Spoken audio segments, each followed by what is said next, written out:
And well, to talk more on this, we're now being joined by Tara Karta, former director of the National Security Council Secretariat. He's also the former senior fellow at the U.S. Institute of Peace. Dr. Tara is joining us live from New Delhi. Welcome to Beyond, Dr. Tara. Now, Trudeau's testimony has only confirmed what New Delhi has been saying for the past few weeks, and Canada has provided no evidence to support the allegations. Now, the MIA has rather put the responsibility for the damage on Trudeau. What do you make of these Canadian actions at this point of time? See, we've made these, reports to Canada many a time, on the activities of these people, that they have impacts on us. Nothing for years. Then was this whole statement since Trudeau came, his subservience to the so-called Khalistani. I won't say Sikh, because the Sikhs are different. They are a very honorable community. I'm talking of these people who are raised the Khalistani band. His subservience to them was very apparent to everybody. It was apparent even in Canada, because he would go to any lengths to make them happy. Then he came to India, and he did all that drama in when he came and annoyed everybody. Now, the thing is, in 2019, in fact, the Canadian intelligence was putting together a report on extremism in Canada, and the names of these people were deleted. So it's to that extent that Trudeau is prepared to go to keep these people happy. And then, of course, he made that statement on the farmers' protests here, which was completely out of line. So he's been doing a lot of things which are out of line. Now I'll bring you to the present, right now. The main thing which we saw in his deposition to his government when he was talking to them on India's so-called role, if you notice, at the end of that deposition, he was the last person. He was the last person to speak. He kept himself there, and then he accused the opposition of being in the pay of foreign agencies. That is typically Trudeau. He didn't give the opposition a chance to ask questions. He didn't give the people a chance to call the agencies and ask them, what exactly do you mean? He did not specify what the actual issue was. He just made this broad allegation saying, the opposition has also been sold out. So this is very typically Trudeau, and this is what he did in Parliament September last year when he came back and he said, Indian government has been doing XYZ.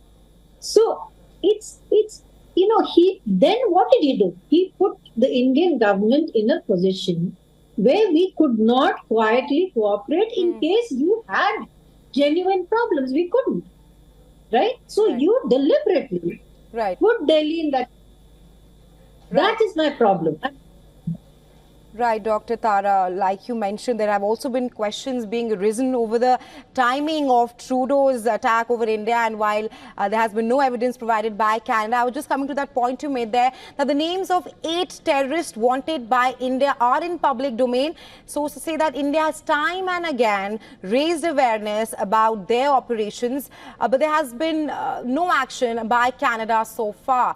Do you think Canada has turned a blind eye towards India's concerns now?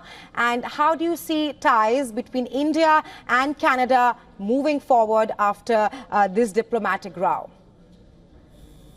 See, whatever you say, Canada is it's a functioning democracy, right? It's a country with freedoms. It's a country with which we have good trade.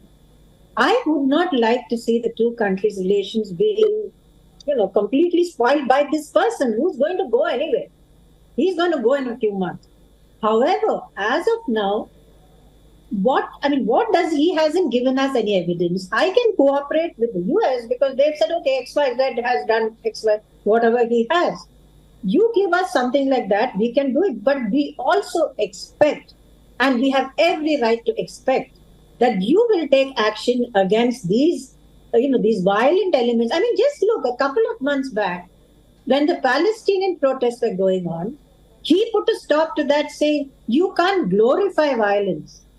And what were the Khalistanis doing when they put up Indira Gandhi's, that whole that tableau which they put up showing a blood-stained Indira Gandhi, and all this is being paraded through the streets of the capital?